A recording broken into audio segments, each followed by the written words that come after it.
Any seconder? Honorable, you are not hitting your green button. Oh.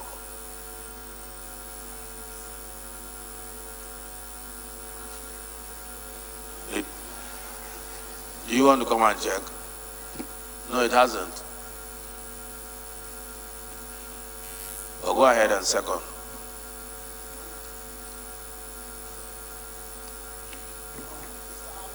Come and use this. Use this one. Use this one. Mr. Speaker, I am Honorable Barrister Valentine Aisha, member representing the constituency where there are no bad people, and that's Ichikoka, Tulukofia, and the Anocha Federal constituency. Mr. Speaker, I rise to second the motion every move by my honorable colleague. Thank you. Those in support of the motion, please say aye. Those against, please say nay. Ayes have it.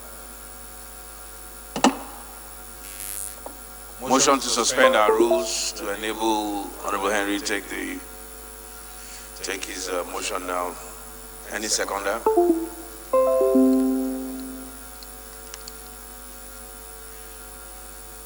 Did you press your green button? Okay, a slight glitch. Go ahead and second. Right, Honorable Speaker. Which of us? I thought I was well recognized. Yes. Your Excellency. Your Excellency, Mr. Speaker, I rise to second. Oh, my names are Honorable Dr. Haruna Michelia, representing the good people of Askra Uba, Howell Federal Constituency. I rise to second that this motion, or rather our rules, be set aside so that this motion be taken. I so second. Those in support that we suspend our rules, please say aye. Those against, please say nay. Ayes have it. Honorable Henry.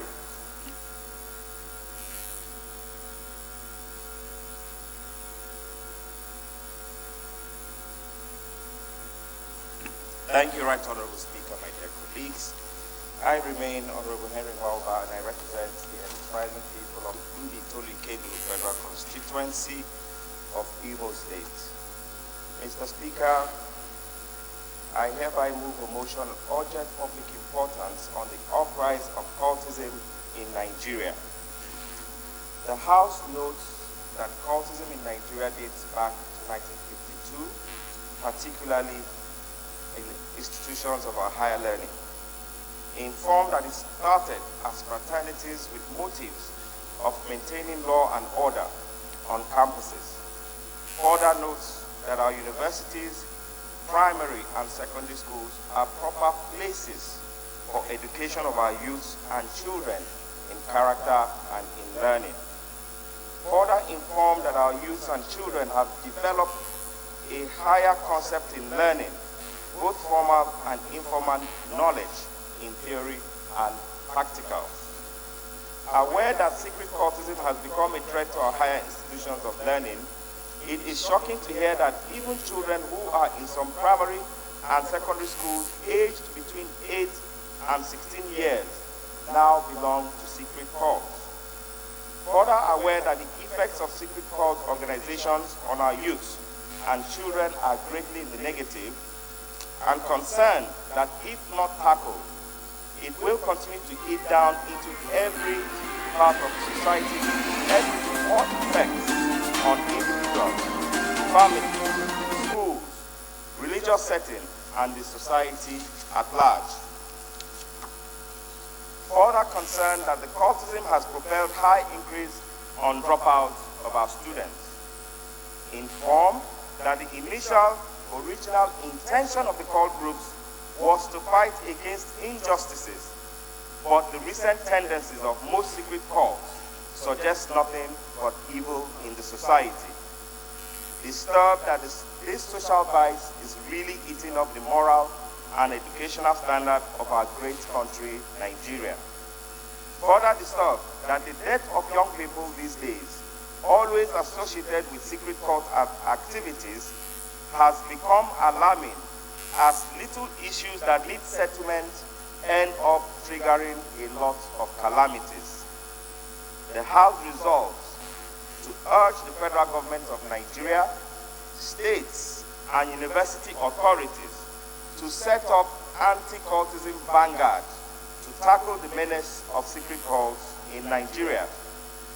Urge our security agencies to work closely with local security vigilante groups to share and exchange information that can lead to more arrests and prosecution of cult members. I so move.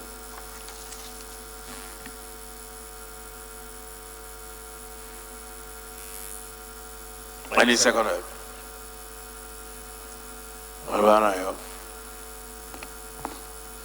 Thank you, Mr. Speaker, my respected colleagues. I represent the two people of the Zama to share the constituency. Mr. Speaker, from my point state, I rise to second this important motion raised by my colleague and friend, Honorable Henry Waduba. I so second, Mr. Speaker. Thank you. Honorable Henry, please lead the debate. Thank you, Right Honorable Speaker, my dear colleagues. I think this matter is pretty straightforward.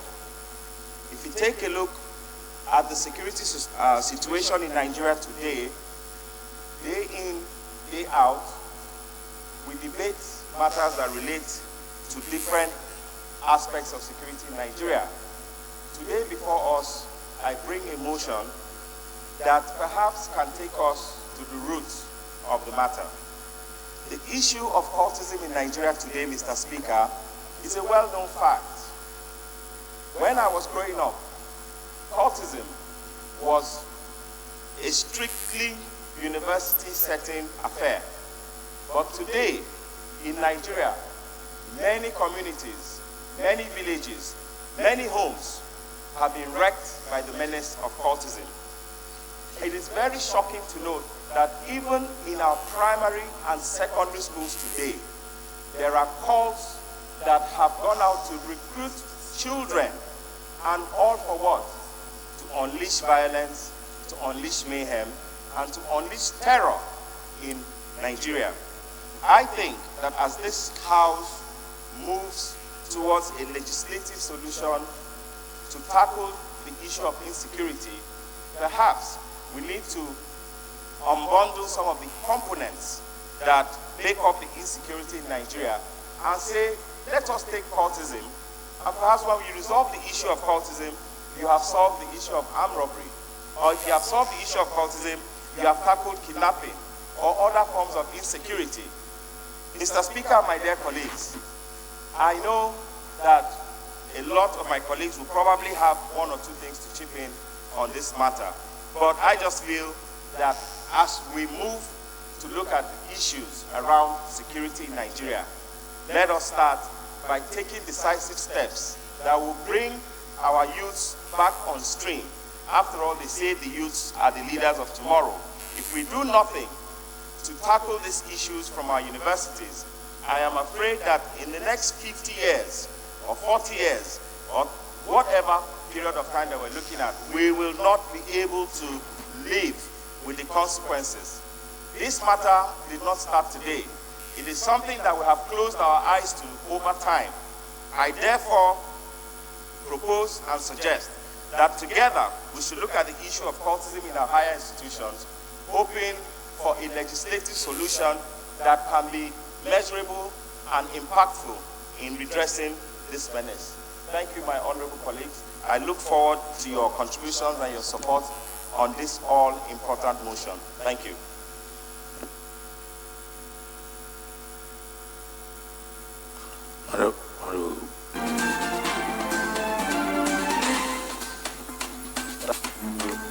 Mr. Speaker, I want to thank you for the opportunity. thank you for the opportunity to contribute to this debate. Honorable Reverend Francis Ejirogene Waive, I represent the entire people of Uwele North, Uwele South, Udu Federal Constituency, Omorobu. The debate in hand has to do with cultism, and I believe that my colleague, what he has in mind is the cultism as it relates to as children, students in secondary school and higher institutions of learning. The situation is so widespread around the country such that there is no zone, no geographical zone of Nigeria that is not affected. And the challenge is that these children could become the recruitment ground for kidnappers, for hired assassins, for armed robbers, and all of that. And a stitch in time, they say, saves nine. We are in a position to take action to solve this problem. And one of the things I think we can do is to insist that culprits are brought to book, those who are guilty of offenses in our nation, no matter their background, should be brought to book. So among these children who are involved in cultism, the children of the rich should not be protected from the long arms of the law. If we can insist and apply the law, the full wrath of the law, on everyone who is guilty of arson, rape, and every vice that these young people are getting involved in, murder. If we insist and we carry out the measures as defined by the law, cultism, the menace will begin to go down. There is also an agency of government that I believe has not been well utilized, the National Orientation Agency. If that agency is doing its job seriously as it should, many of these problems will be mitigated. But it will appear that either that agency is suffering from underfunding or a lack of focus, or they are overwhelmed by the challenges we currently face as a people. I believe that an action to help the National Orientation Agency to deal with this issue of cultism will go a long way. I would also want to ask for an amendment on the prayers in this motion.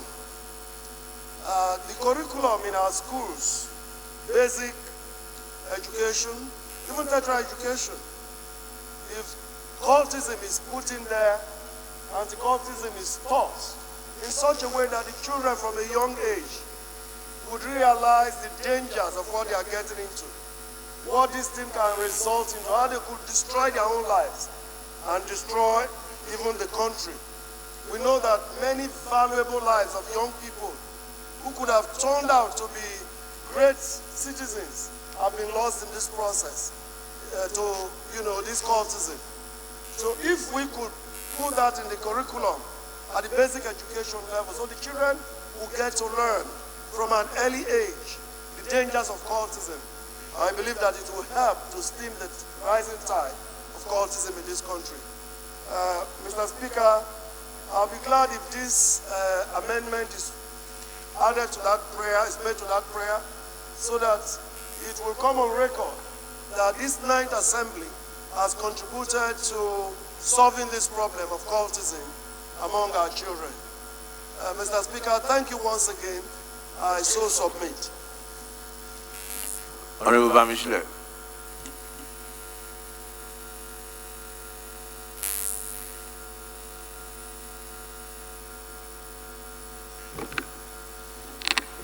Mr. Speaker, my name is Femi Bamishile, representing Ekiti East, Boyi, Nimue local government.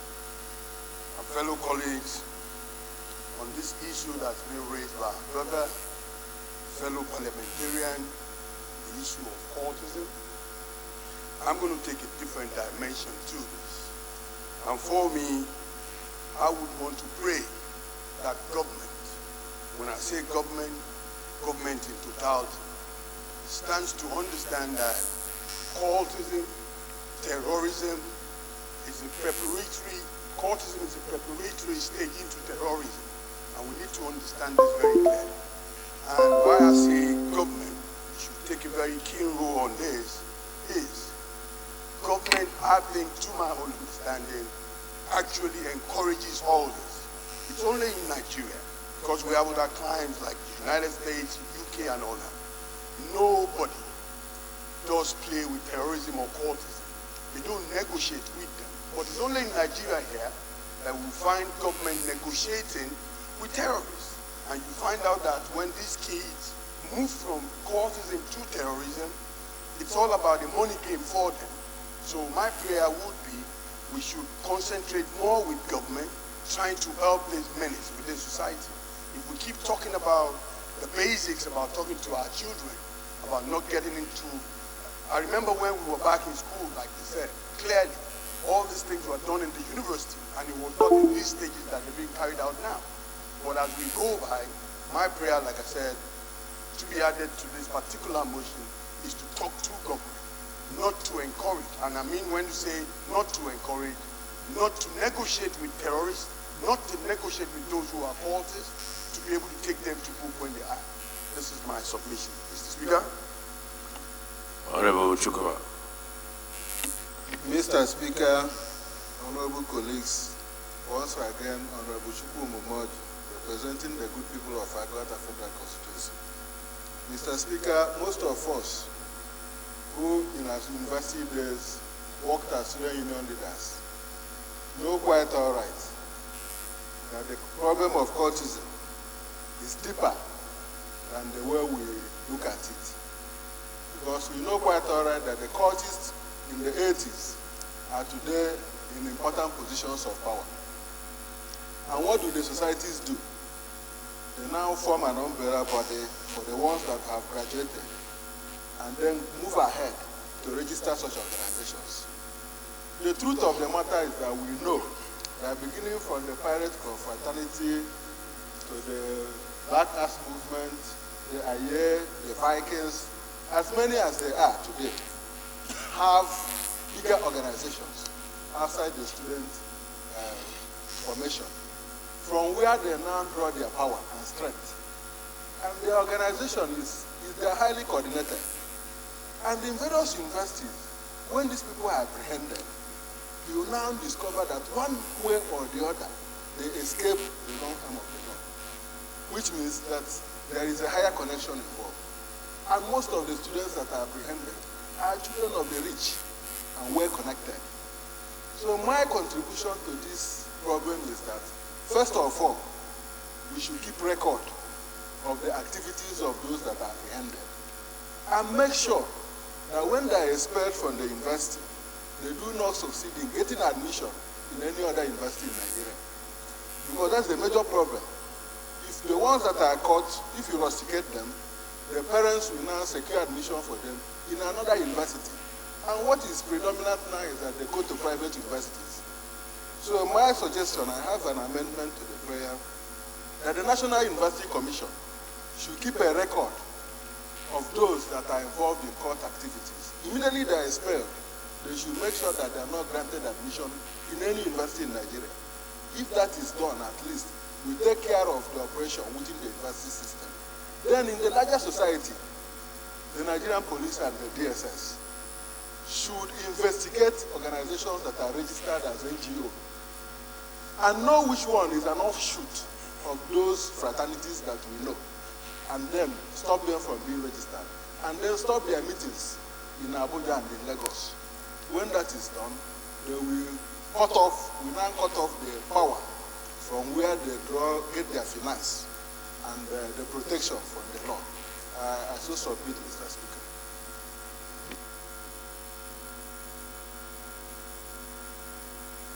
Honorable Sai. Thank you, Mr. Speaker, distinguished honorable colleagues. I remain Honorable Osai, Nicholas Osai, I represent local Kwani Federal Constituency of Delta State. I rise to adopt the submission of the last speaker, who have looked at it in two key areas on cultism.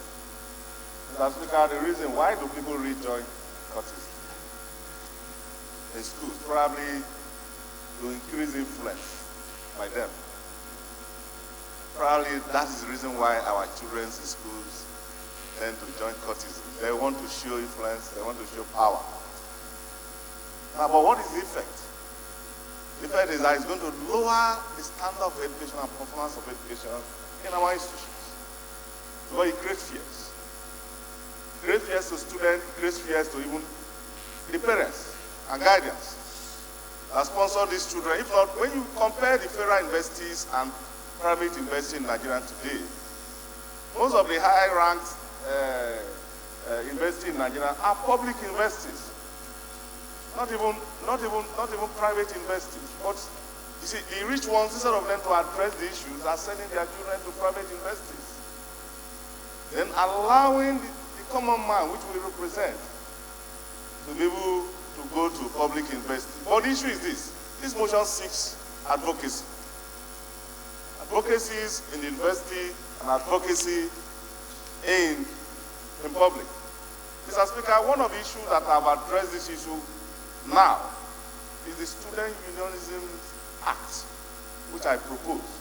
It's in the first reading today. That act has incorporated penalty for any students who are involved in cultism. Now, that act has been there over the years, but most of these issues, to address the issues of cultism, has not been embedded into it. That's why I sponsored to cure this issue. That's one aspect. Another aspect where we can address it is the one raised by the last speaker on issues whereby informations of these students should be kept. Whether your father is a rich man or not. And when you are involved in such cultism and your information is known, make sure you don't get an admission in this country. I think that's the way to address that one very well. Another issue is the National Orientation Agency. This National Assembly should be able to empower the National Orientation Agency to be able to do really serious advocacy. Serious advocacies in our primary schools, serious advocacy in secondary school, serious advocacy and university. Even among political class, who uses this cultism to be able to address one concern or the other in the election time. Because if we don't encourage them, they will not be bold enough to go to higher institution and kill our children. Every time students are slaughtered, everywhere in the university, it doesn't tell good of us. It's like we're still living in those days, or in the age of 1960s. I think that's the issue all of us must be able to put hands together to address this concern. And I want to commend you, Honorable Member from Imo State, who have brought this motion. This motion is timely, and I urge all of us to support this motion. Thank you.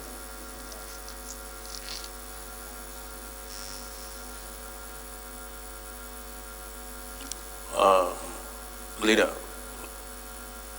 Thank you, Mr. Speaker. My name is Honorable Ludi Godwin Melu, and I represent the good people of our North-East Federal Constituency. I'm proudly from Delta State, man of God of the House. Mr. Speaker, I'm going to look at solutions as to how to curb this issue of cultism in Nigeria. And I'll be deriving it from different segments. One is the issue of parents, the role that parents can play in curbing it. And I will give you one simple example, and I will use myself as an example. I came in one day, and I saw my son tying his head. And I asked him, why did you tie your head like that? And he said, oh, I have some friends, we decided that we should tie our head like that. And I asked him, I said, don't you know that this thing, from what I have seen, comes from members of the court? And henceforth, I will not want you to tie your head like that. And desist from following those friends that have encouraged you to so tie your head. What am I saying? Parents have a huge role to play in addressing it from the grassroots, from nurturing point of view to maturity. Once you take it from the nurturing and ensure that you imbibe in your children the risk of getting yourself involved, even in getting a minute members of your school coming together to begin to decide what happens in school or what happens among your peers. By so doing, it will begin to reduce the impact and the encouragement as it relates to cultism. Secondly, the role that the clergies can play in churches, in mosques. If, for instance, if they can disemphasize on the issue of preaching about financial and prosperity and focus on talking about morality, talking about how our children in churches, because like in churches you have Sunday school, in such Sunday school, such things should be included, where the children can be taught that, look, whenever you see, report to us when you come to the next church, if in your school you see some students coming together and discussing how to deal with their fellow students. Because it starts by when you see one of your students well-dressed and the others begin to form envy. And they now decide to deal with that student for overdressing. Or maybe in coming to school, the parent brings the child with Bentley and the other one comes with maybe leisure jeep. And they begin to form an opinion of class. Once that can be disemphasized, it will help in curbing it. The other one is the role that the teachers and the lecturers will be playing in solving this thing. If in schools, from nursery to secondary, that the teachers can begin to lecture them and let them know the adverse effects of belonging to such group, that also can begin to curb it in lesser position that come in where they are grown. The other one, Mr. Speaker, is the traditional institutions. In communities those days, Mr. Speaker, when people visit a particular family, the king of that village will send a message to that home that he will want to know who has come to your home. And in so doing, there is monitoring of who comes in and who goes out. And that comes to the issue of even of security. When traditional rulers can play their key role in community policing and also ensuring that they know what their children are doing in certain communities, that will obviously help in solving this problem. Then political class. How are we going to solve it? We are doing lip service to this thing. Most of us engage those court members in ballot box snatching. They encourage them, they give them so much money, and they carry ballot box, and at the end of the, even in some instances, they buy gun and give to them for the purpose of snatching ballot boxes. Now when they finish and you fail to compensate them adequately, what happens? They even go after the person that had given them that gun or the community within that environment, and they form a group in doing this. So if you highlight all these points that I have stated, once you can take them one by one, Mr. Speaker, cultism will be eradicated. The last point is government role in curbing it. Just like the last speaker said, national orientation, but it must be very stringent, very hard on cultism. What will be the repercussion? What will be the effect? What should be meted on whoever that is involved in cultism. Once that is directed very straight. You know, we have a form. When you're filling form, they will say, have you been a member of cult? There should be a whistleblowing side of it, where even when you feel that I have not been, and somebody knows that you have been, there should be whistleblowing to that effect, where somebody will be reported, I know him in school. He was a member of IA, or he was a member of this, or he was... And in so doing, then you have nowhere to hide. And that will solve this problem of cultism. Thank you, Mr. Speaker. Toby. Thank you, Mr. Speaker. honorable colleagues. My name is Toby Okechukwu. I represent an area of Wodiri Federal Constituency from Enugu State. Mr. Speaker, honorable colleagues, Mr. Speaker, I know you're a man of letters and that you're sufficiently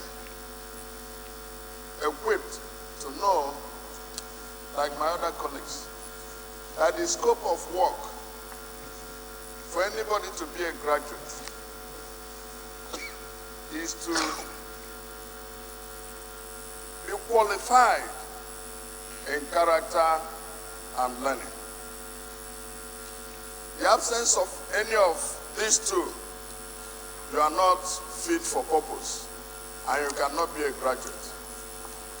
But unfortunately, Mr. Speaker, it looks like as a society, as a community, as a country, that we have lowered our guard. And you see our young men and women gradually gravitating towards cultism. Mr. Speaker, I remember in the early 80s, if you talk about groups in the universities, you will be talking about probably sea dogs, you'll be talking about buccaneers. Actually, we used to joke those days in the University of Calabar that these are buccaneers who sell on land. And we have them. But unfortunately, just like any aspect of our national life, we appear to have deteriorated. If you put any barometer to measure the level of decadence, they will all read the same, whether it's education, whether it is the uniformed forces, whether it is even our politics. There is some level of deterioration that has degraded us, unfortunately. And if you look, why do students join cultism? Some do so for purposes of security. They want to be secure. Some others are challenged by the idea of confidence. They are not confident until they join one group or the other. Others are a matter of pride. They think they are bigger than they are when they join these groups. And as a society, as community, as university community, we have not provided the alternatives that will engage these young people. I remember that when we were growing up, once you finish your university and you're on vacation, you will be engaged one way or the other, either by way of youth programs. There were also vacation jobs. You could also be engaged teaching younger people who are in secondary schools. But these things are no more. And you know that the idle mind is also the devil's workshop.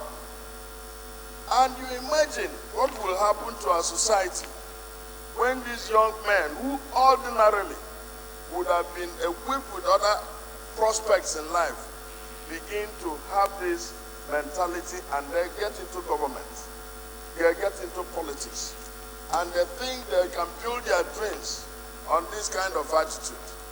Mr. Speaker, honorable colleagues, I think we need to do much more than we are doing.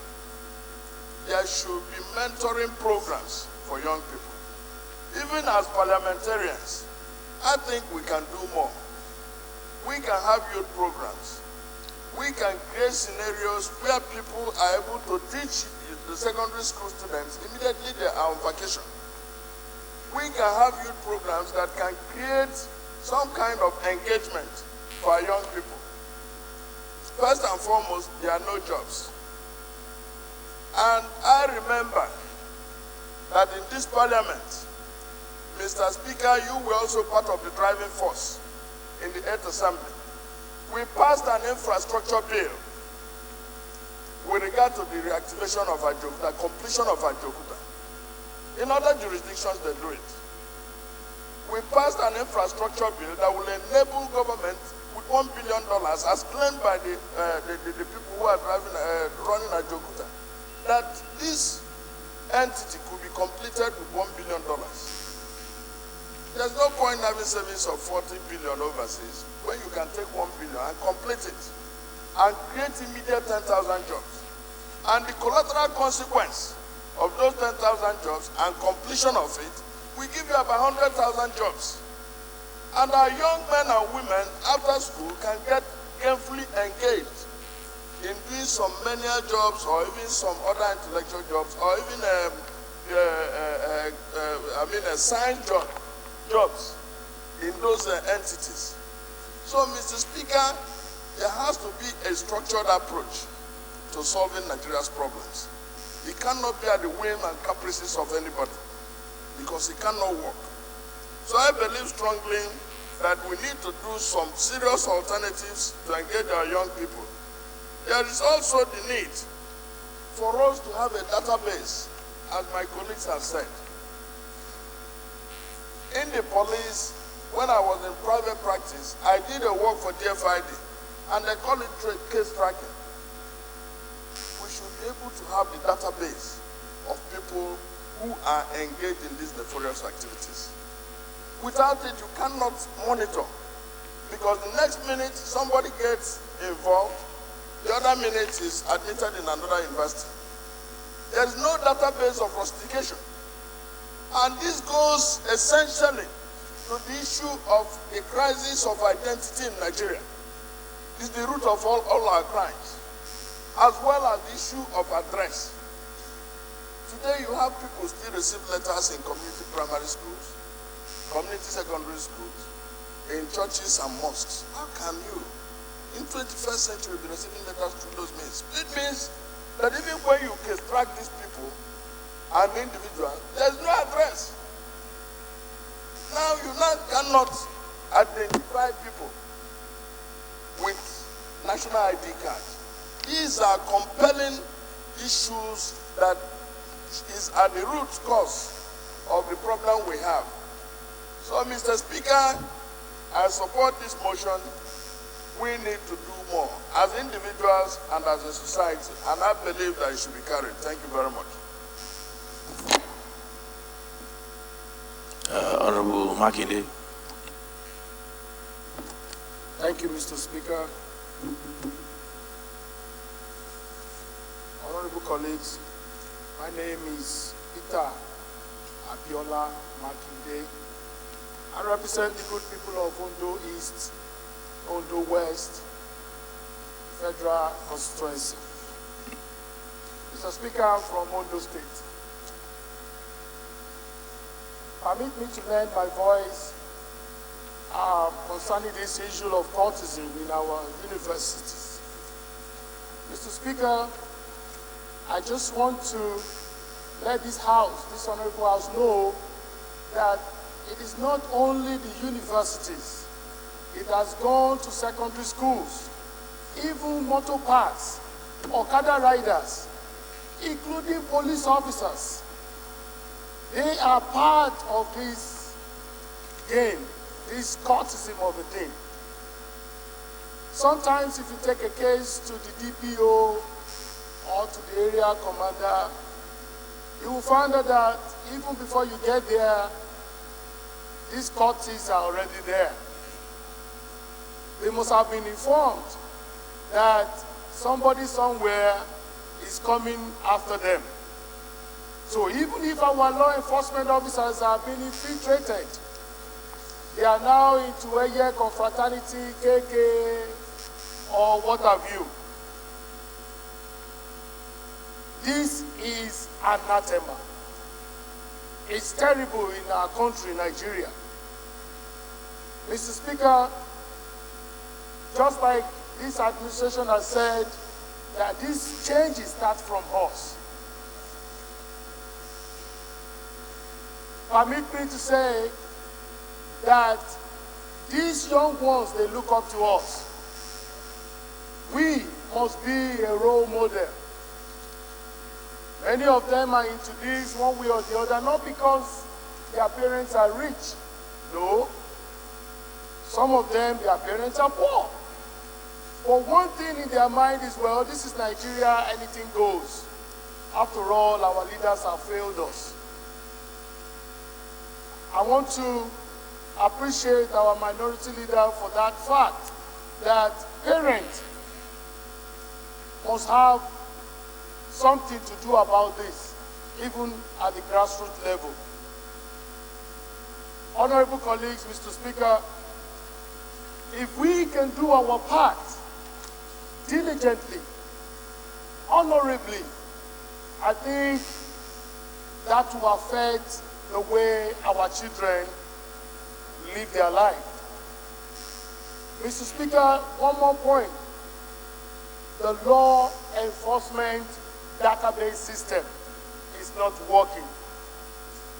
One child will leave a school and go to another, nobody checks it. The system is not there. The device to check their fingerprint is not there. Even the little kids that are born today, we have no fingerprint of them in the system. And some of these kids, after 20 years, 25 years, they start carrying guns and become bandits, cultists in school. I would like to say, Mr. Speaker, that if you look at the United States, when a child is born, they take the fingerprint. If the fingerprint is not available, they use the leg and capture the print from the leg and put it in the database. 20 years, 50 years down the road, if anything goes wrong, they can go into the database and track that person. But today, if a child is born, nobody cares. And after 30 years, this guy starts to carry gun all around.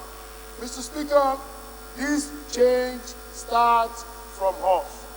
I want to thank you for the opportunity to speak. I so submit.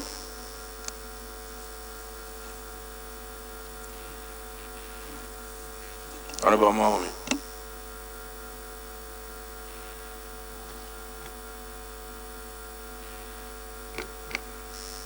Mr. Speaker, fellow honorable members of the Ninth Assembly, I am Omowumi Olubumi Ogunyola. I am representing the good people of Ijero, Ekiti West, and Finalizing. I'm from Ekiti State. Yes, the debate is on cultism, and that has been a menace in the society. My contribution is that this is a cankerworm that has been eating into the society. It is not a day thing. This has been in the front for years past. And if we have to look into this, the parents too have their own share of the blame.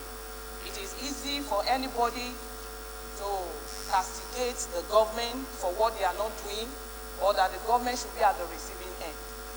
But one thing I know is that for a child to have been studying the parents from childhood, seeing the parents or the father, what they have been participating in, a father being a cultist from the beginning, and it is this child that will go into the society to go into this practice that is against the society.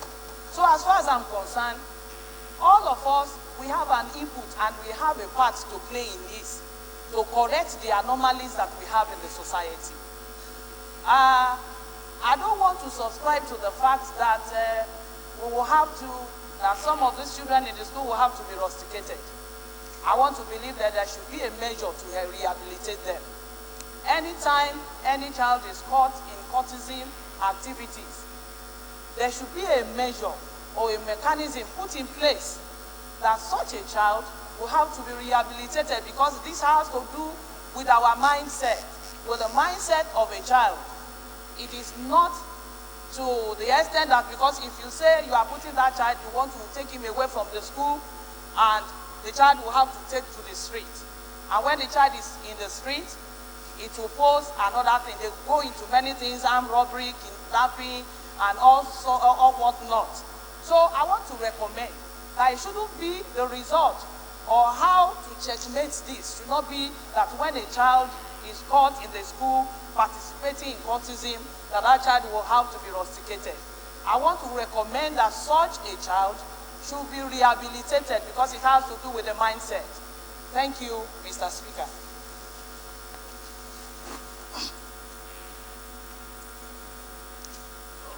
Honorable Oluga, and then we move to this side. Thank you, Mr. Speaker. Honorable colleagues. My name is Taiwo Oluga. I represent the fantastic people of Urewole Ayedade Ishokan, Federal Constituency in Osun State. My submission, Mr. Speaker, honorable colleagues, very briefly, is an approach that I will want to lend to other honorable colleagues that have spoken. One is Operation Catch Them Young. What do I mean by Operation Catch Them Young? Let's start from the primary school. It is alarming the rate at which the primary school pupils join the cultism when you look at it. For example, in different states, if you go across different states in Nigeria, you find out that even the pupils of primary school, they start attacking themselves now.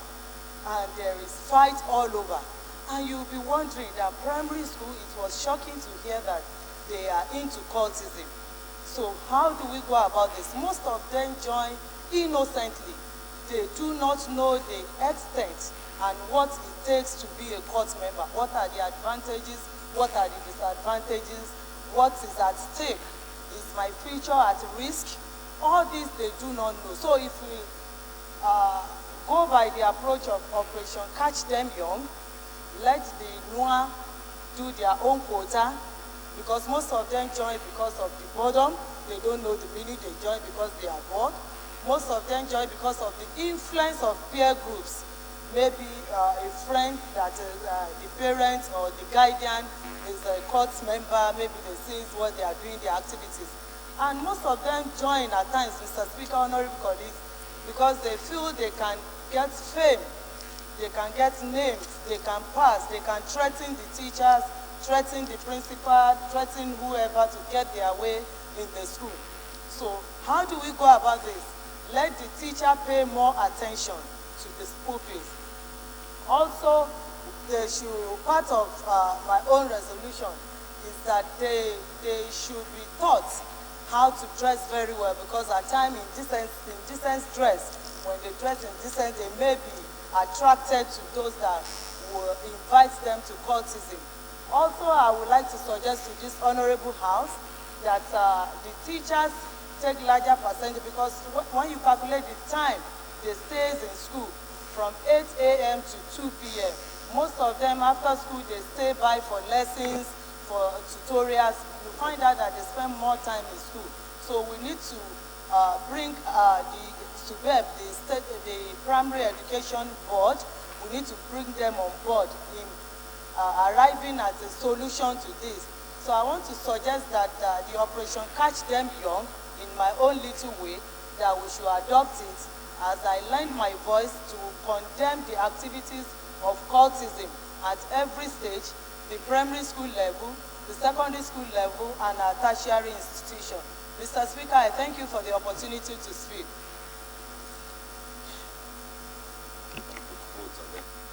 Honorable.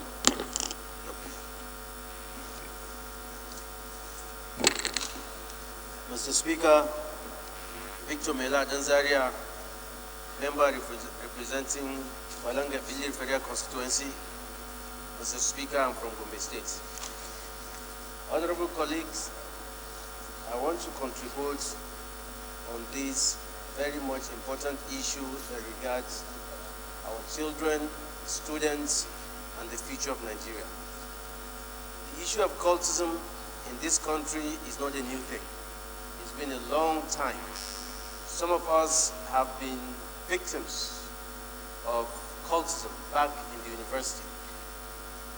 But cultism does not just come to these institutions or on campus like that.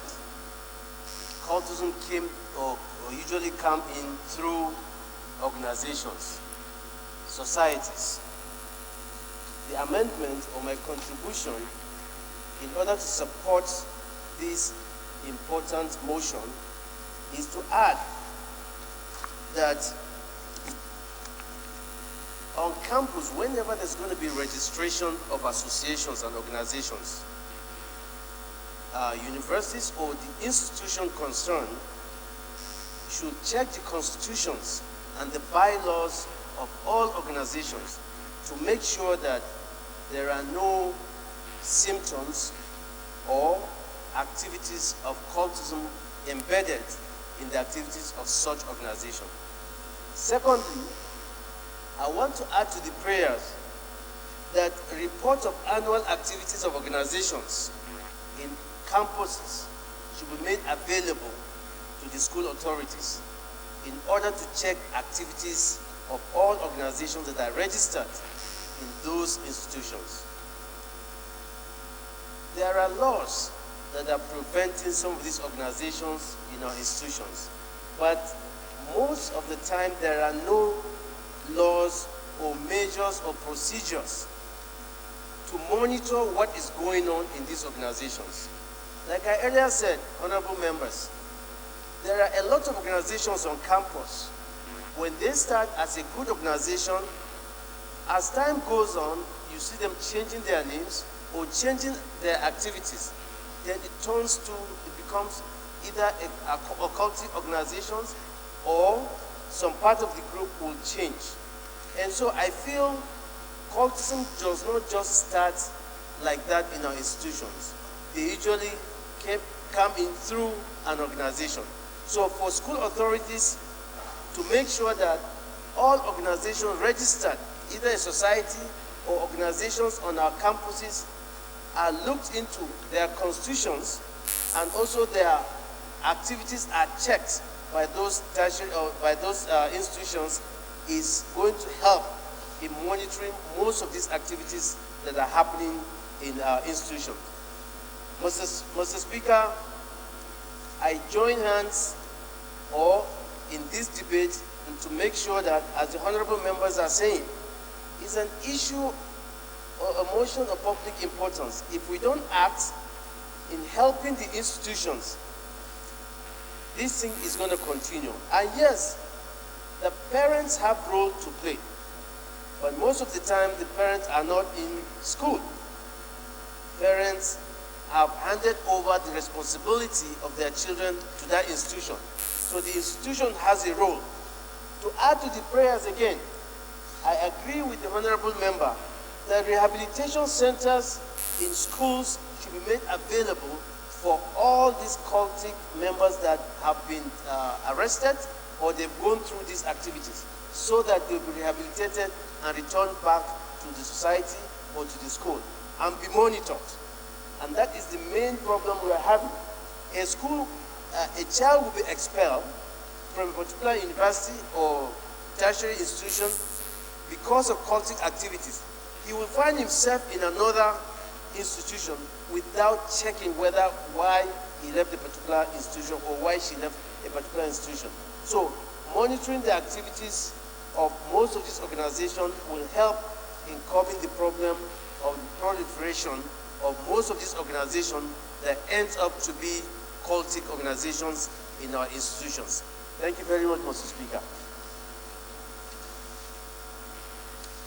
Honorable Adiogu.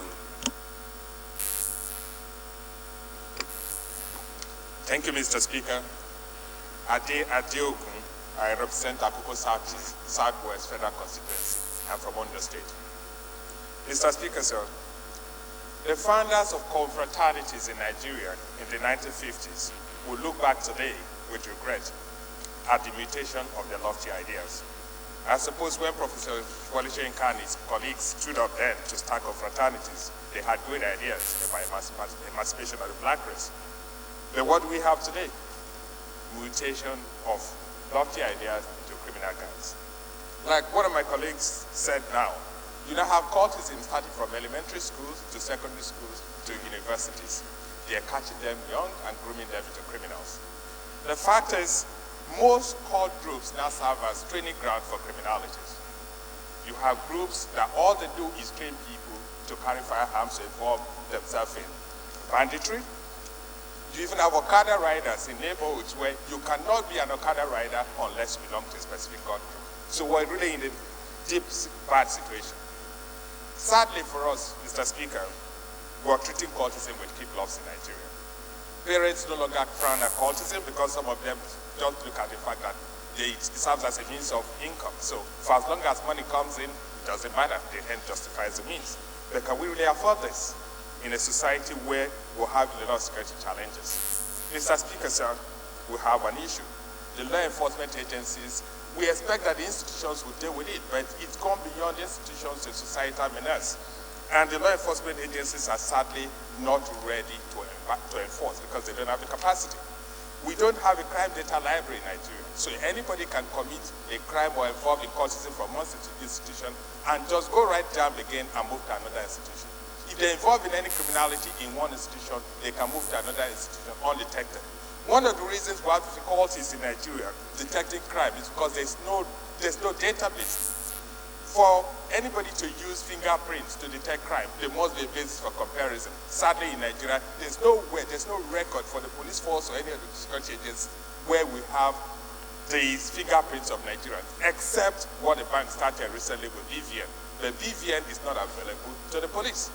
So, Mr. Speaker, as we're addressing this issue and understanding the need to treat it with urgency, we must address the need to provide a crime data bank for our law enforcement agencies so that at any point in time when people commit crime, either cultism or any form of crime, at least whatever signature they leave at the scene of the incident can be used to solve the situation. Thank you, Mr. Speaker.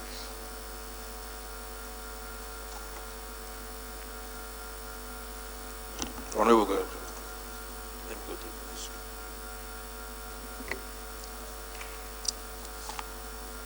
Thank you, Mr. Speaker. Honorable colleague, my name is Amos Gwamna Magaji. I represent the good people of Zangon Kataf, Jaba constituency. Mr. Speaker, I'm from Kaduna State. I rise to speak concerning this all-important issue.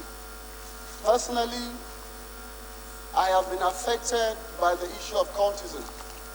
My younger sister was chased out of the University of Abuja due to cultism activities. Mr. Speaker, there is something important we need to look at, which is how do they get into cultism? One of the channels through which people get into cultism is through bullying and harassment. And I think we need to look at the issue of bullying and harassment in our universities, in our secondary schools. Once a child is bullied and the bullying continues, they look for the way to strengthen themselves, and then the only way to strengthen themselves is to join cult groups. So we need to strengthen laws regarding bullying and harassment so that children will no longer be intimidated in their classrooms. Sometimes even playing football in schools, fields, you need to belong to a cult, right from secondary school. In university, before you are known or go to a serious group university, you need to belong to a cult. So if laws are not strengthened that deal with bullying and harassment, this cultism will never stop. Mr. Speaker, honorable colleagues, we need to look at the issue of bullying and harassment seriously, because these are issues that lead people into cultism. Thank you, Mr. Speaker. Thank you, honorable colleagues. Honorable colleagues, we're going to put the question, but before that, we're going to take amendments, if there are any. Honorable Chukuma, you have an amendment. Yes, I have an amendment, Mr. Speaker. Mr. Speaker, honorable colleagues, Honorable Chukuma Omoji, representing the good people of Aguata Federal Constituency. My amendment is that the National University Commission should keep record of the cultists prosecuted for Nigerian universities and make sure that they are not granted admission in any other university in Nigeria. That's my prayer. Okay, your amendment is to to stop cult members from entering any university in Nigeria. Okay. And I think Honorable Osai also supported that during the debate. Okay. I think we first of all need to answer the question, is education a right or a privilege? That's the first question we need to answer. If education is a right, we cannot stop anybody from entering university. And if also we're saying the issue of cultism and terrorism needs, that the people need education, that education will help to combat, and at the same time we're stopping them from going to university, I think it might be counterproductive. This is just my own opinion. Any seconder?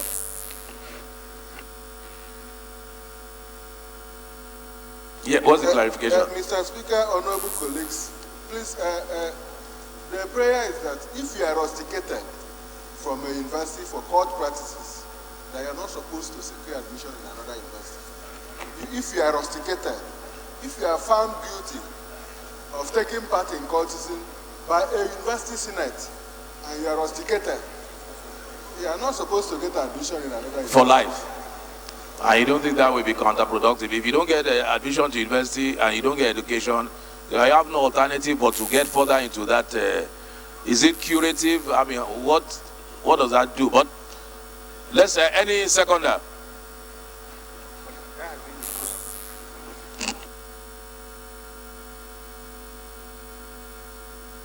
Any seconder. Honorable Osai, did you want to second?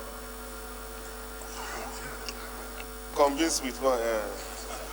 I'm very convinced, and based on Section 45 of the Constitution of the Federal Republic of Nigeria, I think some rights can be restricted. It's on that basis, Mr. Speaker, distinguished honorable colleagues, I so second the beautiful motion has moved. Okay. The Section 45 says some rights can be restricted, and education is one of those rights. It is a right for people to be educated. But on the contrary, Mr. Speaker, if your education is going to bring more problem to the community which you lived, then such a right must be restricted. So it's on that basis that I support that motion. Because when you are rusticated, that means you have done some serious, a situation where somebody have killed somebody, and you are rusticated from university. That right can be restricted. It's on that basis, Mr. Speaker, that we should allow this motion. Those in support of the amendment, please say aye. Those against, please say nay. The nays have it.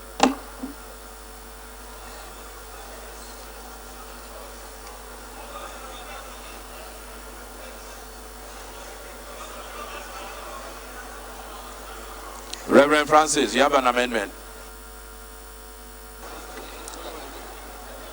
Mr. Speaker, honorable colleagues, Francis A. Jirogene Waive is the name. I represent the entire people of Ugele North, Ugele South, Urdu. I am from Delta State. My amendment are as follows. 1, that anti-cultism be included in the curriculum of basic education and even tertiary education. 2, that the National Orientation Agency be strengthened to carry out reorientation of our children on anti-terrorism. Mr. Speaker, I so submit. Anti-cultism, I beg your pardon. Any seconder.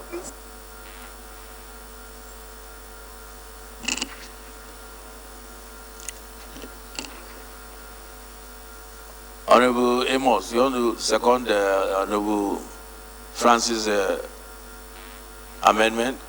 Okay, Honorable Koko. Thank you, Mr. Speaker. My colleagues, Shehu Koko is my name. I represent Koko based in Mayema Federal Constituency. Mr. Speaker, I'm from Kebbi State. I rise to second the amendment raised by my colleague, Reverend, I say second, Mr. Speaker. Those in support of the amendment, please say aye. Those against, please say nay. Ayes have it.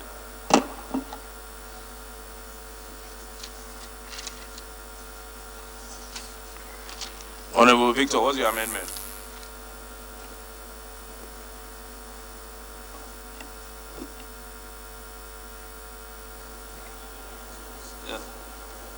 Yeah, thank you, Mr. Speaker. My name is Kolade V. Akinjo, and I represent the very good people of Ilaje, the federal constituency. I'm an Ilaje man from Ondo State. Like it's been mentioned, Mr. Speaker, the issue of cultism is real and is festering in our polity at an uncontrollable rate. My experience in the university days, I've seen people falling by the bullets of the cultists, and that has also affected so many families. So my own amendment, Mr. Speaker, is that the security agencies of the Federal Republic of Nigeria should invest hugely on intelligent gathering in the colleges, in the universities, and also in the neighborhood. Because again, this matter or this issue is real in our neighborhood. So there should be a huge investment in intelligent gathering within the colleges or the universities, and also at the neighborhoods, to enhance what I call proactive and preventive investigation to ensure that we're able to curb this. And the other second amendment I have, Mr. Speaker, has to do that this House should urge Federal Ministry of Education, and by extension, HAP parastatals like NUC, like MBT, and also NCEC, to invest hugely in what I call anti-cultism advocacy in all these high institutions. Because I believe that advocacy is key to it, and it should be sustained continuously in all these universities and high institutions, and also the neighborhood. Thank you, Mr. Speaker. That's my amendment. Any seconder?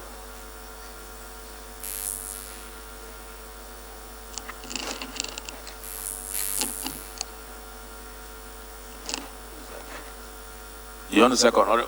Honorable, go ahead, second, please. Mr. Speaker, my dear honorable colleagues, my name is Babangida Alasan Abdallah, representing the Ala Federal Constituency. Mr. Speaker, I write to second the motion forwarded by my colleague, honorable member, I so second.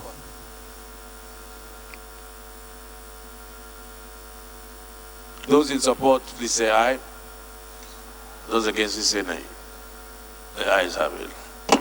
Those in support of the motion as amended, please say aye. Those against, please say nay. The ayes have it.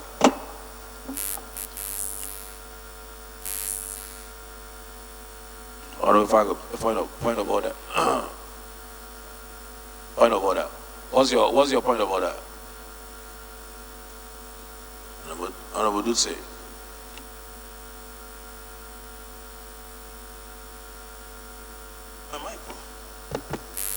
Mr. Speaker, I come under Order 8. My names are Ibrahim Abdullah Yusuf, Mr. Speaker, and I represent 2C and Kia Federal Constituency. Mr. Speaker, I'm from Jigawa State. Thank you. I come under Order 8, Rule 4, Mr. Speaker. There are serious and very, very fundamental allegations against some of our commercial banks in Nigeria. Mr. Speaker, accordingly, I want to urge this House to consider and approve that this motion is taken right away. And I also pray that this House will suspend all the relevant laws to enable us to take this issue. I so move, Mr. Speaker. Thank you. Okay, Honorable Dutse, you mentioned that your matter is relating to banks. That's right, sir. Okay. Just give us in one line what about banks so that we can make a determination whether it is urgent enough. Yeah.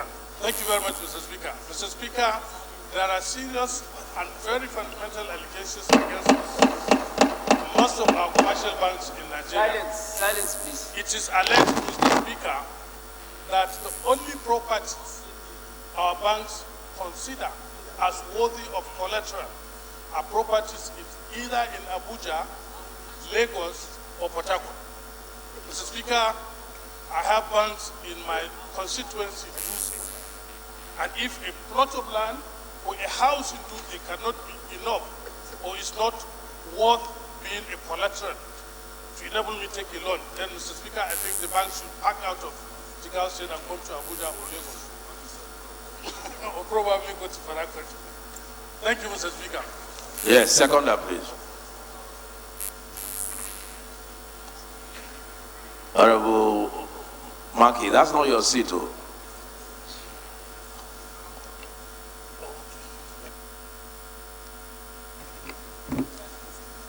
Mr. Speaker, my honorable colleagues, I am Abubakar Maki Eleman.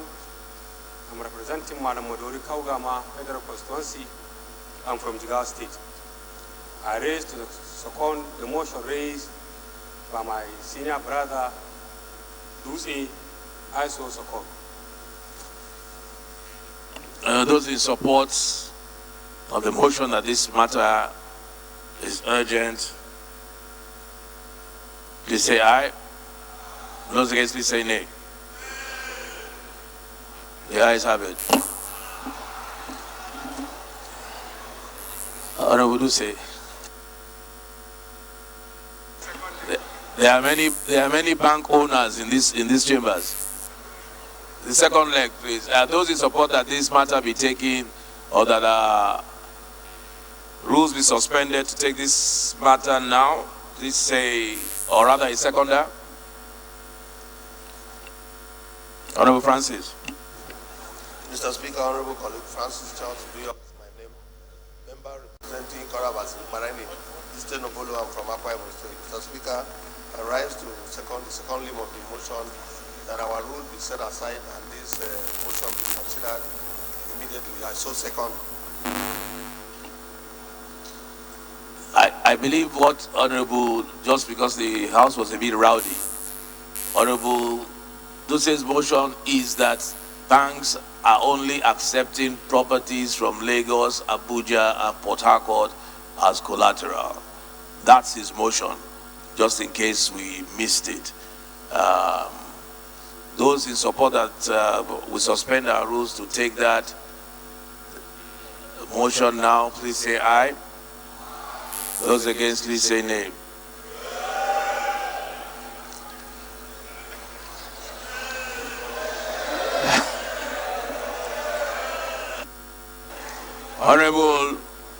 Honorable Dutse, you will take the matter, the only nays for suspension to take it now, so we'll take it tomorrow. The nays have it. The matter will be taken tomorrow.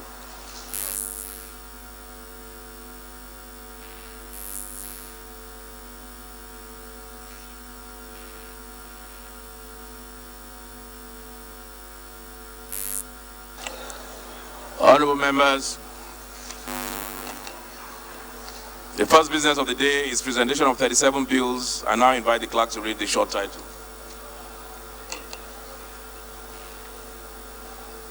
Henry.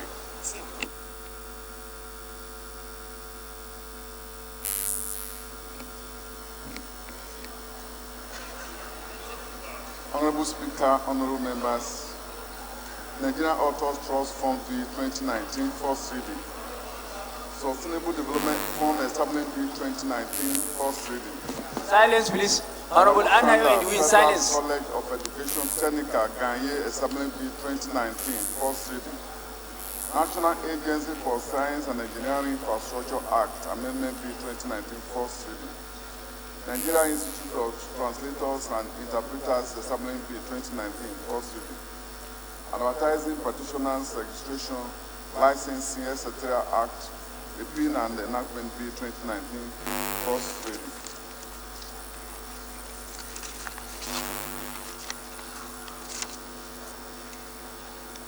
Chartered Institute of Risk Management of Nigeria Bill 2019, first reading. Chartered Institute of Financial and Investment Analysis of Nigeria Bill 2019, first reading. Oil and Gas Investment and Free Zone Bill 2019, first reading. Hire Purchase Act Amendment Bill 2019, first reading. National Automotive Industry Development Plan, Fiscal Incentives and Nationalities Bill 2019, first reading. Institute of Charter Franchise Executives of Nigeria Establishment Bill 2019, first reading. Charter Institute of Customer Relationship Management Bill 2019, first reading.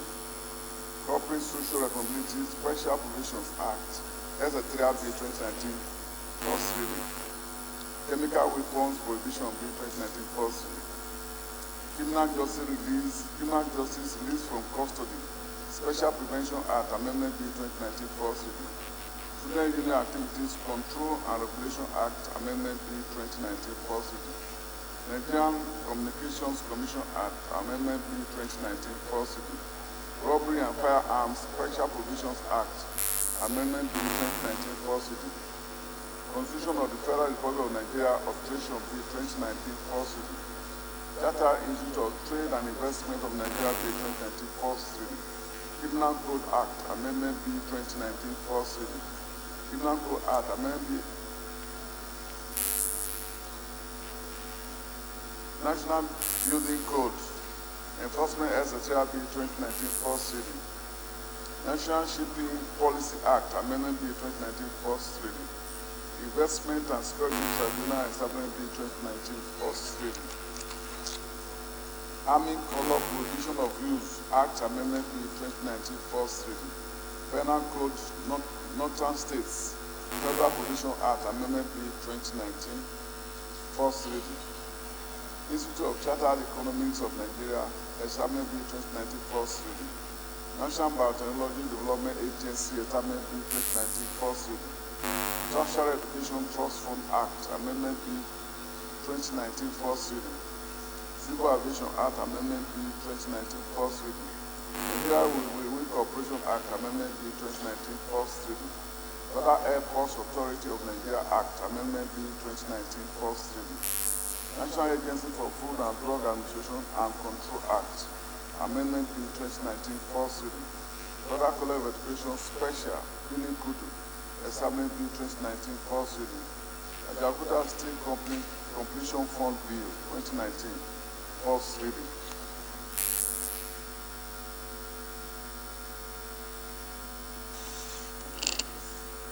The second business of the day is presentation of the report on the ad hoc committee on need for intervention in the Edo State House of Assembly crisis, standing in the name of Honorable Abdul Razak Namdas.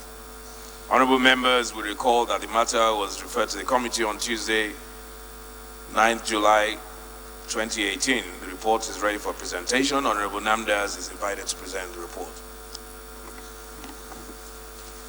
Honorable Speaker, honorable colleagues, my name is Abdurazak Saad Namdas. I represent the good people of Ganye, Jada, Tongoma, and Berwa. I am from Adamawa State. Mr. Speaker, I move that the House will receive the report of the ad hoc committee on the need for intervention in the Edo State House of Assembly, which was referred on the 9th of July 2019. I so move, Mr. Speaker. Any second up? Honorable Adejari. Thank you, Mr. Speaker. Honorable Dr. Samuel Babatunde Adejari. I represent Agege Federal Constituency. I'm from Lagos State. I stand to second the motion as moved by Honorable Namdas. I so second. Those in support of the motion, please say aye. Those against, please say nay. The ayes have it. Honorable Namdas, you may lay the report, please.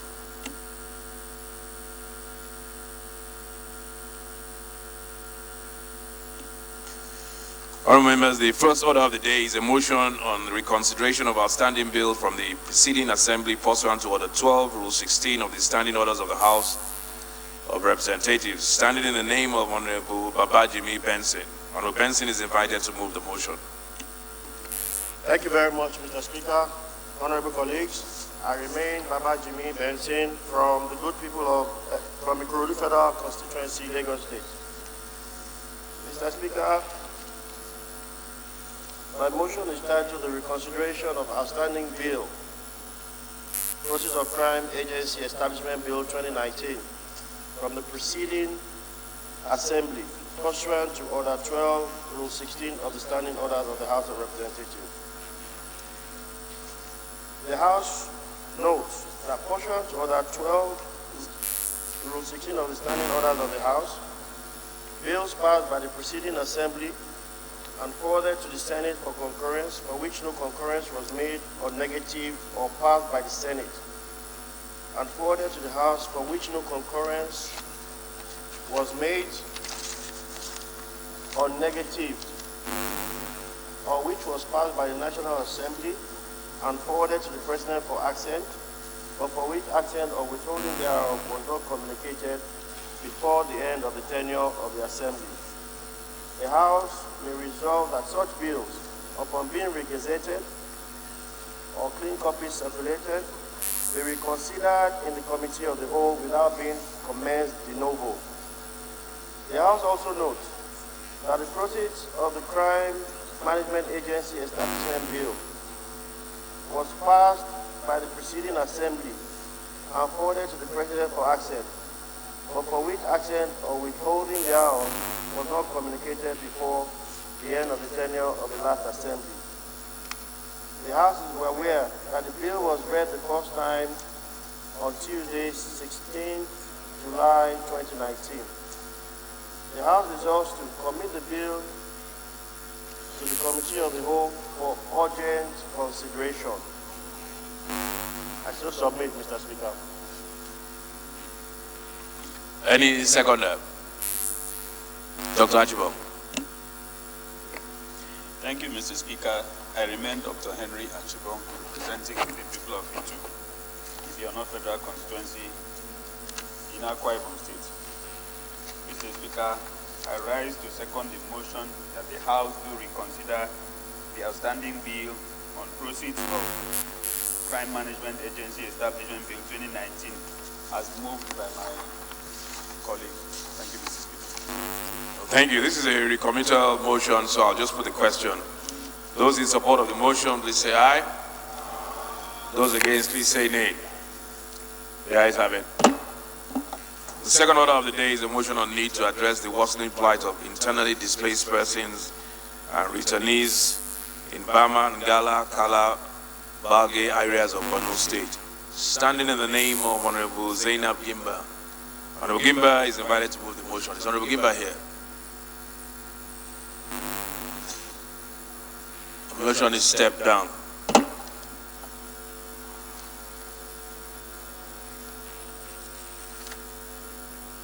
Third order of the day is a motion calling for the intervention of the communal clash between Adalawa community in Abi local government area of Cross River State and Amagu community in Ikwo local government area of Ebonyi State, standing in the name of Honorable Alex Egbona. I believe Honorable Alex Egbona did say he was stepping this down. Yes, for consultation. So this motion is also stepped down.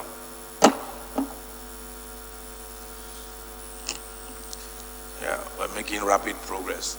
The fourth order of the day is a motion on need to investigate the molestation of pupils of the Deaf and Dumb School at Kuje, Abuja, standing in the name of Honorable Musa Muhammad Pali. Honorable Pali is invited to move the motion. Honorable Pali.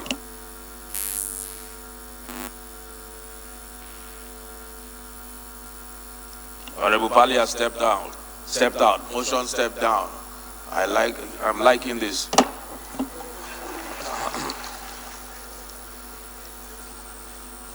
The fifth order of the day is a motion on need to reform the Al-Majri education system and remove beggars from the streets through provisions of formal education and improved livelihood. Standing in the name of Honorable Mansuru Manu Soro, Honorable Soro is invited to move the motion. Honorable Soro, has he stepped out?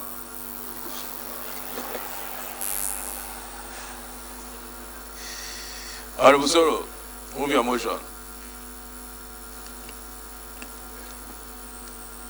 Mr. Speaker, my dear colleagues, Manu Soro Mansur is my name.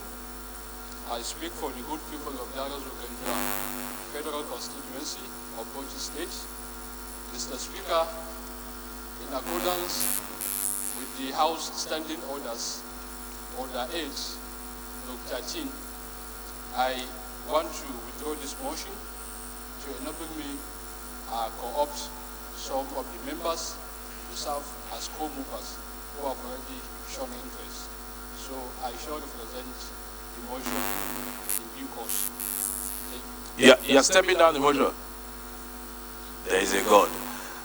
Motion step down.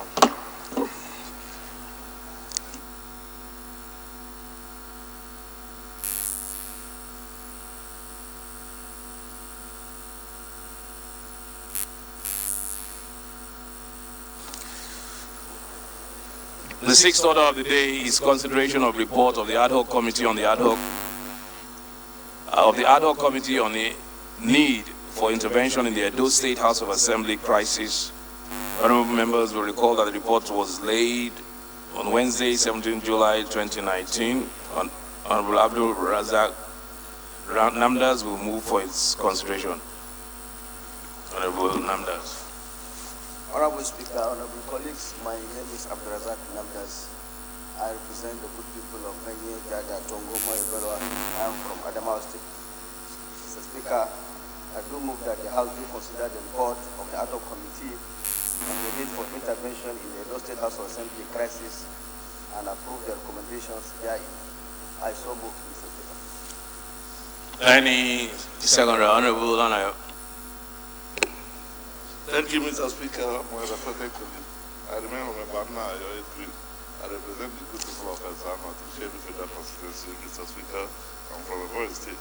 I rise to second this report of the ad hoc committee on the need for intervention in the Edo State House of Assembly crisis. I so second. Thank you. Those in support of the motion, please say aye. Those against, please say nay. The ayes have it.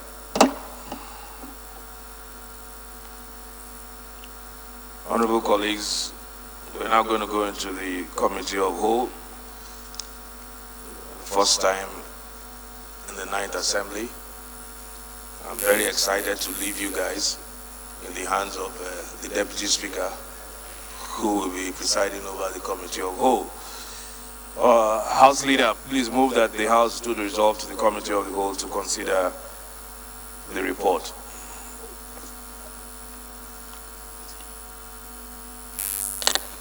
Thank you, Mr. Speaker, honorable colleagues. I rise to move that this House do reconvene in the Committee of the Whole to consider reports. Mr. Speaker, I so move. Any seconder? Honorable Osai. Thank you, Mr. Speaker. Distinguished honorable colleagues, I remain Honorable Osai Nicholas Osai. I represent the Federal Constituency of the State. I rise to second the motion as moved. One of the most powerful majority leader of our time. I so second. Those in support of the motion, please say aye. Those against, please say nay. The ayes have it. The House hereby resolves into the Committee of the Whole.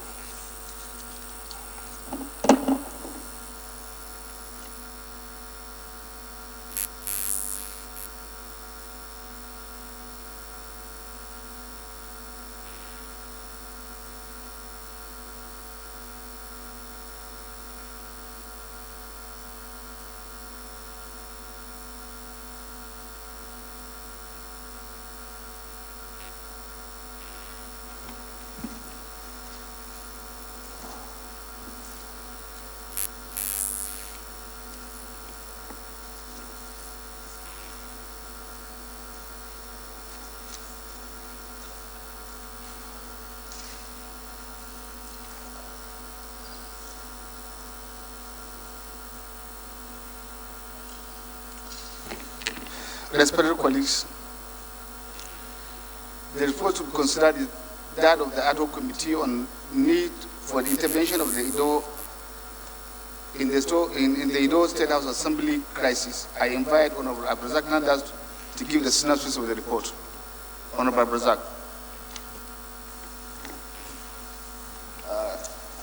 Mr. Chairman, this report, which is the crisis of the Edo State House of Assembly, I want to say, Mr. Chairman, that we had interactions with the governor of Edo State, with the deputy governor of Edo State, with the national chairman of APC, the Oba of Benin, members-elect of the Edo State House of Assembly, clerk to the Edo State House of Assembly, the inaugurated members of the Edo State House of Assembly, the state chairman of the APC. The chairman, having investigated the crisis in the Edo State House of Assemblies, we found out that there were two important points that are key to the heart of the matter. And these two important points first has to do with the leadership of the Edo State House of Assembly. All of the factions wanted to produce a speaker or the leadership of that house, and that created a crisis. Number two, Mr. Chairman, there was this issue of proclamation. In line with Section 105, Section 3 of the Constitution of the Federal Republic of Nigeria 1999 as amended, the governor of Edo State has the powers to issue proclamation. And he is supposed to issue immediately after he must have assumed office. Mr. Chairman, in the case of Edo State, the proclamation came 10 days after he took office. And when the proclamation was issued at the end of the day, the proclamation did not contain a time that the inauguration was supposed to take place. This created a confusion. Mr. Chairman, I have a copy of the proclamation letter of the President of the Federal Republic of Nigeria, which is in course and proceedings of 11th of June 2019, which is here. It has indicated the time, the venue, and the date that the proclamation is supposed to take place. Mr. Chairman, I want to say that all of us members of the House of Representatives here were given 2 invitation cards so that we can be able to invite family members to be part of the inauguration. And it's also part of our rules that for you to come into the chamber, you must be well dressed and formally dressed as a honorable member. However, Mr. Chairman, when the proclamation did not come on time, the 19 members elect in the Edo State House of Assembly on 17th of June went to Golden Tulip Hotel and had a press conference. And after the press conference, shortly after the press conference, 4 of their members were allegedly abducted and were said to have to, they were taken to the Edo State House Assembly with 5 other members, making 9 before they were inaugurated. Now, Mr. Chairman, the lack of indication of this time created serious confusion in the sense that while the 19 people were doing press conference at 3 o'clock, inauguration, according to the clerk to the Edo State House of Assembly, inauguration of the State House Assembly also took place at 3:30. So you can see that majority of the members were also at a press conference because they have not seen or heard about the press conference. And again, part of the rule, Mr. Chairman, is that once the proclamation is issued, members elect are entitled to know, get either text messages or through email or phone calls or whatever, they should be aware.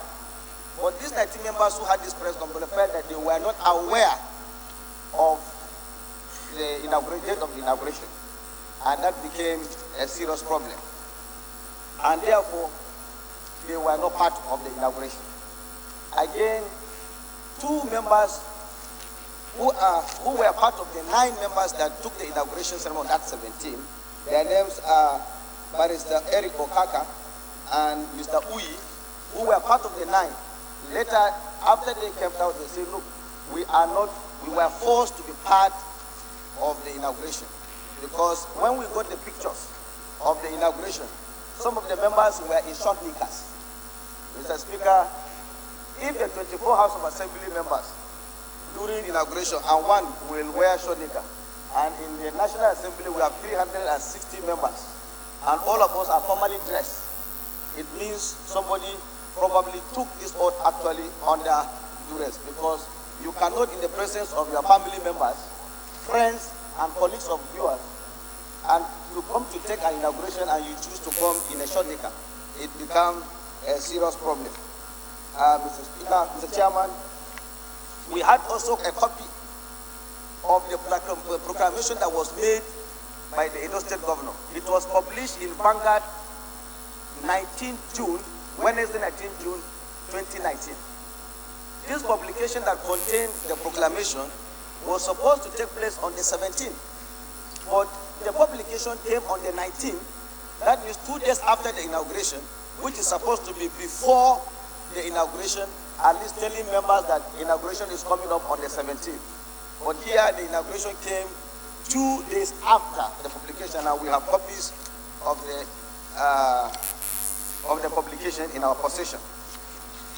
Mr. Chairman, we also felt that there was need for us to have peace in the Edo State House of Assembly. So all the documents that were given to us, which include the proclamation, the publications, and most of the parties also, all the parties went to court, and it created a problem. In summary, Mr. Chairman, we had our own recommendations, since the report is before us. And the recommendation of the committee is that, one, that the Governor of Edo State, Mr. Godwin Obaseki, in the interest of peaceful coexistence of the state, issue a fresh proclamation within 1 week, in line with Section 105 of Section 3 of the Constitution of the Federal Republic of Nigeria. Mr. Chairman, I think you do not need to go further than the synopsis you have given us. The remaining is for the House to consider and approve the recommendation. Thank you very much. Respected colleagues, it's for the House now to consider the recommendations as given or as submitted by the committee. Recommendation 1. Do you have room for observation, sir? You say?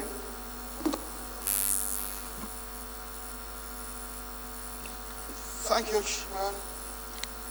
I am Utoman Kim Abonta. I have considered carefully the synopsis as presented by Honorable Landers. I've also looked at the recommendations. They are all geared towards bringing peace, sanity in Edo State Assembly. But however, Chairman, I want to comment on one that we may be on sound footing. May I say that we can order the clerk of Edo House to immediately, to forthwith, reconvene the House for all the members to take oath of office. Mr. Chairman, I'm saying this because Edo State is a confederate part of the Federation. Colleagues, can we order him? Chairman, there had been a proclamation that we found faulty.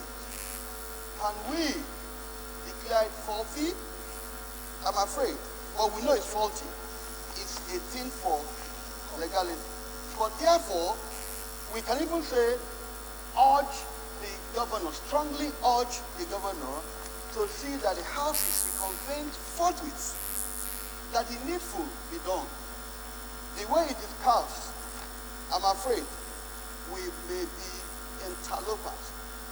Mr. Chairman, sir, if you look at recommendation 3, it seems to cancel the rest, the cancel 2. It says that all members of the state, both those who have been inaugurated, agreeing that some have been inaugurated.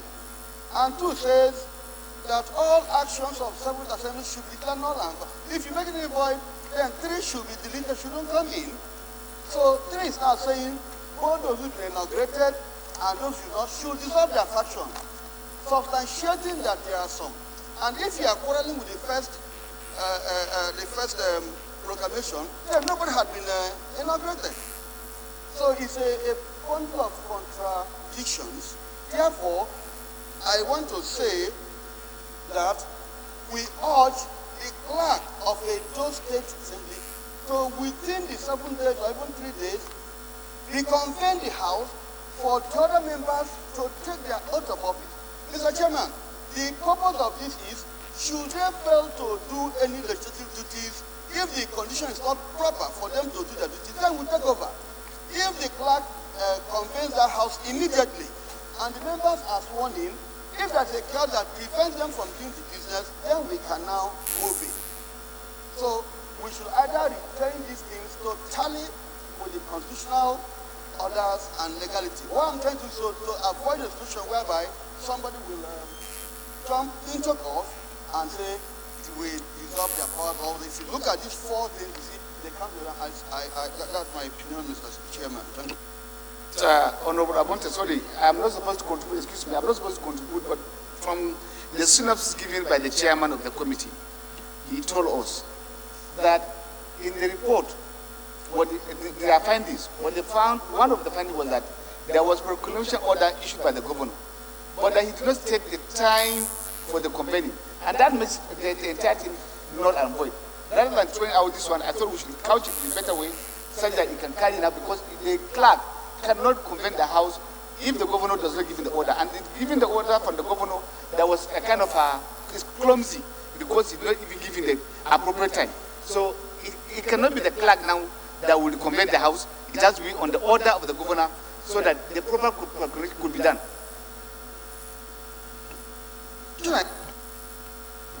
The question I asked, which I really want, I'm not trying to provide a very safe, secure means to avoid confusion.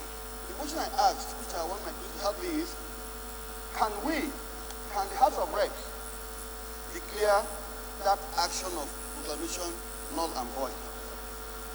Do we have the power, do we have the jurisdiction, do we have the competence to say that what he did is null and void? My humble answer is no.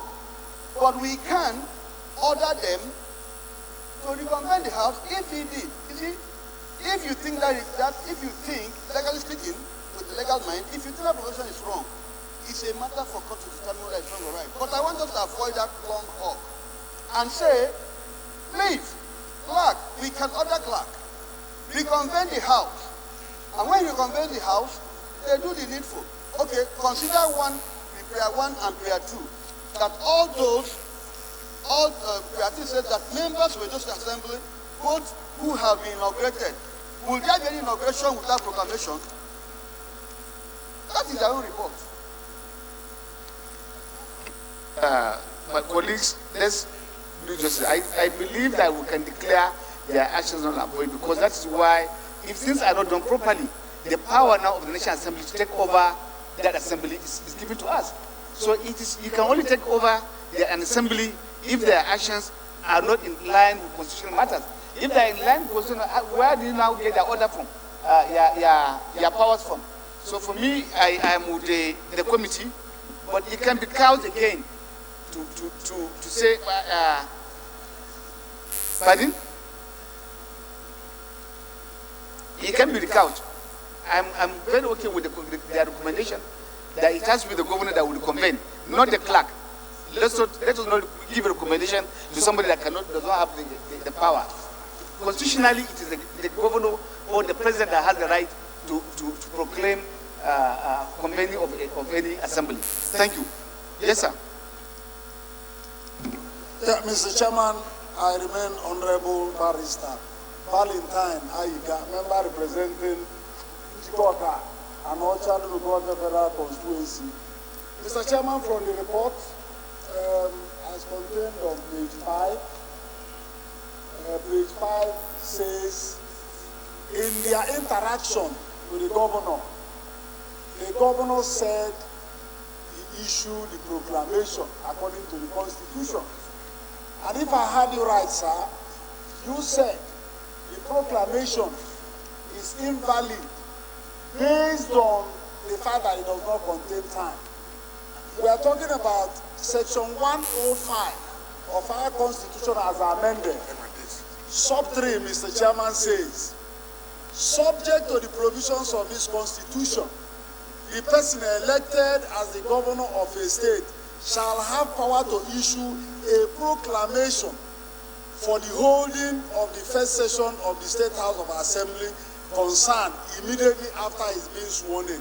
It does not here specifically say the procedure, whether time, venue, or the code of dressing. What we are saying here is, it's important that we look into the details of what happened for us not to get into some very serious litigation matter, Mr. Chairman. Yeah. Yes, okay. Yeah, you read the Constitution after context. If, for instance, we do not have a specific time as to our own complaining by the time the proclamation was given, what time could have been here for your inauguration? You know that in every proclamation, I want you to go through the various assemblies. There must be date, there must be time. This one is given. Please let us not waste our time on issues and no issues. Please, can we go for the constitution? Recommendation 1. Thank you. Recommendation 2. Recommendation 3. You have a point of order?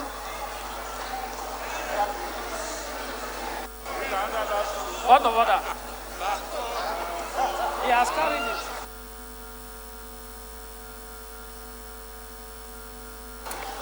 Thank you, Mr. Chairman. Thank you, Mr. Chairman. Mr. Chairman, my name is Ututuku Namobi. Honorable members, and I represent the good people of Ahoda West and Oba Elena on the Federal Constituency. Mr. Chairman, it is with great joy that I get up here today to actually talk about this matter. Mr. Chairman, the speed with which you are proceeding is not part of our culture. It's not part of our culture. Now, we have issues that we have not resolved. Now, I want to... Thank you, Mr. Chairman. Now, a few of our colleagues, I would refer to Abonta, who raised a very pertinent issue. Now, my point here is that we have a crisis at hand.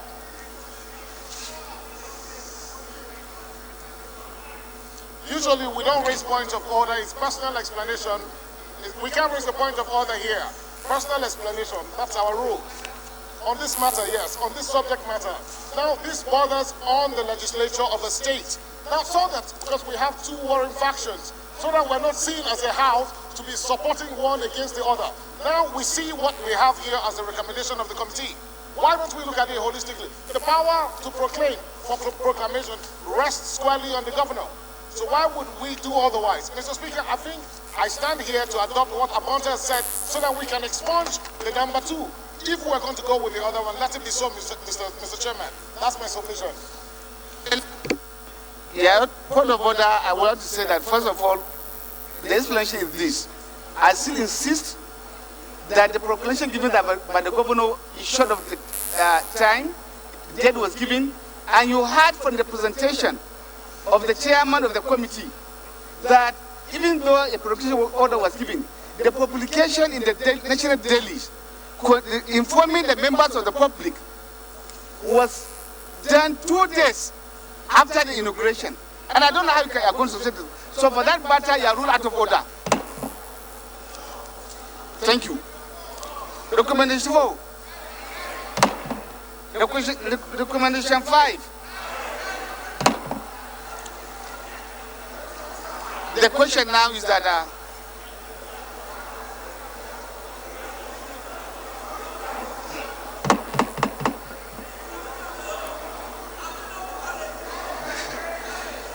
the question now is that the recommendation stands part of the report of the House. Those in favor of it say yes, aye. Those against say nay. The ayes have it. Leader.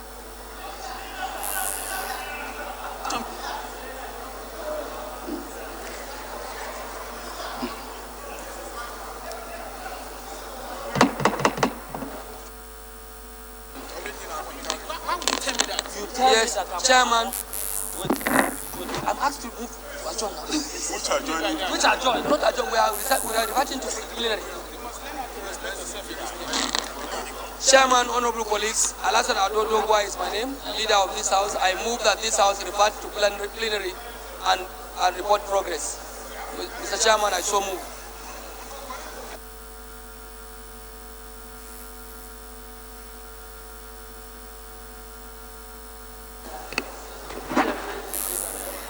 Chairman and my colleagues, I support the motion as ably moved by the leader of the House. I so support. House do the to progress.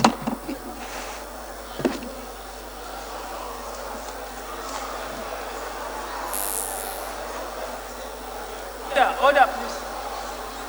Order, please. Honorable Valentine, please take your seat. Honorable Sergeant Ogun, take your seat. Honorable Nnamunoji, take your seat. Honorable Francis Akpo, take your seat.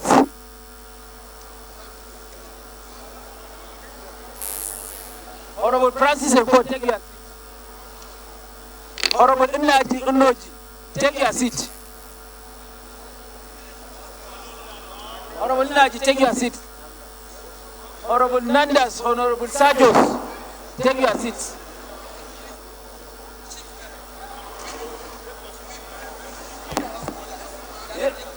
Yeah, that is what. Please take your seats. I'll be calling them by name. Honorable Abonta, take your seat.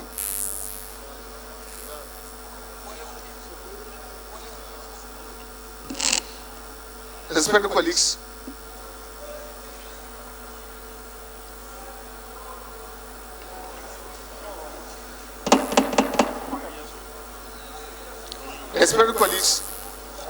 the House in the Committee of the Whole considered the report of the ad hoc committee on need for the intervention in the Edo State House Assembly crisis and approved recommendations 1 to 5. I therefore ask that the leader of the House move for the adoption of the recommendations. Mr. Speaker, honorable members, I rise to move that the House do adopt the recommendations as taken in the Committee of the Whole. Mr. Speaker, honorable members, I hereby moved. Mr. Speaker, my great colleagues, I'm Comrade Peter Myozoji Akwatisi, representing Akoko Edo Federal Constituency. I support the motion that the report should be adopted as a second. Motion that the House to adopt the report of the committee will say aye. Aye. Yes, again say nay. The ayes have it. Leader, move that the House do adjourn to tomorrow.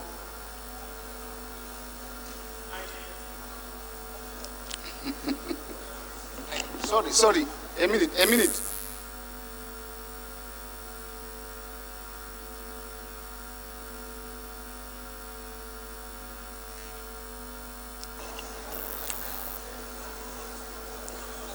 This is an announcement.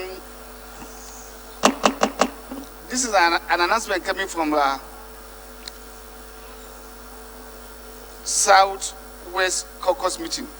This is to announce that all honorable members from the Southwest should attend a zonal caucus meeting at hearing room 1, House of Representatives, White House, tomorrow, July 18, 2019, time 10 a.m. Signed, Honorable Fakai. Thank you. Yes.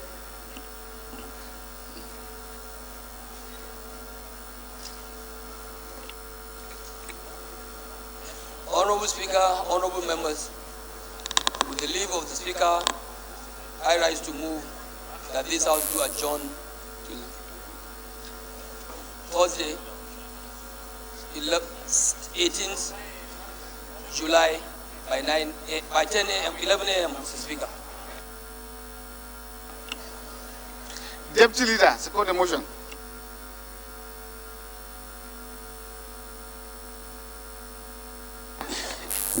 Mr. Speaker and my colleagues, I second the motion that the House do adjourn to tomorrow, 11 o'clock. I so second.